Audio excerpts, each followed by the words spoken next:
Careers tab. We have here a list of 12 careers selected from the 625 in the database, which provide a good blend of ability structure and level, career interest and personality. We do know that aptitude test scores are not a strong predictor of academic attainment. They don't take into account personal motivation, quality teaching, good study habits, luck on the day of the exam, etc. However, we do have to start somewhere in terms of predicted academic attainment, and for this individual, based on their test scores, Moresby is suggesting an 8R, but maybe not one at the very highest levels, and then who knows what would happen afterwards. Students with this ability level might do anything from going to an apprenticeship to going on to a degree. So, the suggestions which come out are always at an optimistic but realistic level, as far as we can make them. So optimistic but realistic. So for this individual, if we say, well, actually, I think I'll go off and do a degree, you're really not going to get any change here. I'll just take off apprenticeships.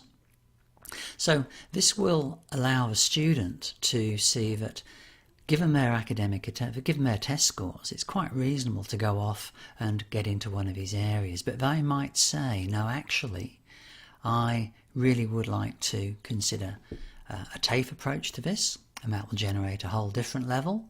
Or they might say, no, I'm not convinced about the value of higher education. I want to go into work, but I would consider an apprenticeship. So this allows students to tailor the information. You'll see some of these have got related careers. Now we do that because it's important to generate breadth of suggestions rather than trying to pick one. You know, picking the winner is not really what careers guidance is all about. It's educating people to make good decisions based on a whole range of factors we can't measure in a testing process. So if we click on hotel manager, it will say that conference manager is fairly close. Pretty good match. And we do this because we don't want the careers to be too tightly focused. We want to generate a breadth for them. So let's say you've done this with the student. Some students will love the list. That's great. They'll go off and they'll research what business manager is. They might look at related careers and they might do some research. Others might say, I don't like what I'm looking at. You can explore why that might be a little bit with this. So if you click on the Focus On Interests button, that will not turn off ability personality, but it will change the background algorithm to weight interests more highly. And the chances are the student's likely to be more interested in these than in the previous list.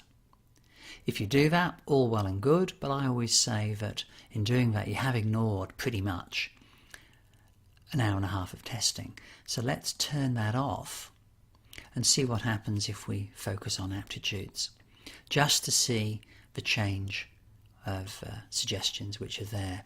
And if you don't trust your interests, which is not that uncommon, you might choose to focus on aptitudes and personality and see what comes out from there.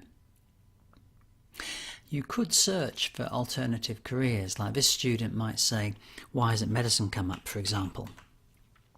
And in this, you can have a look, you can favourite it, and here it will appear in the list and say, well, for a start, the qualification level isn't sufficient to enter the qualification. They might then say, well, okay, if I'm willing to work hard and get a competitive degree, what's going to happen? And that's going to change a whole range of careers. And it was still going to say that probably other things were better suited to them, and that would be a great opportunity to try and find out why and see if the student agrees with the systems analysis or not. End of module.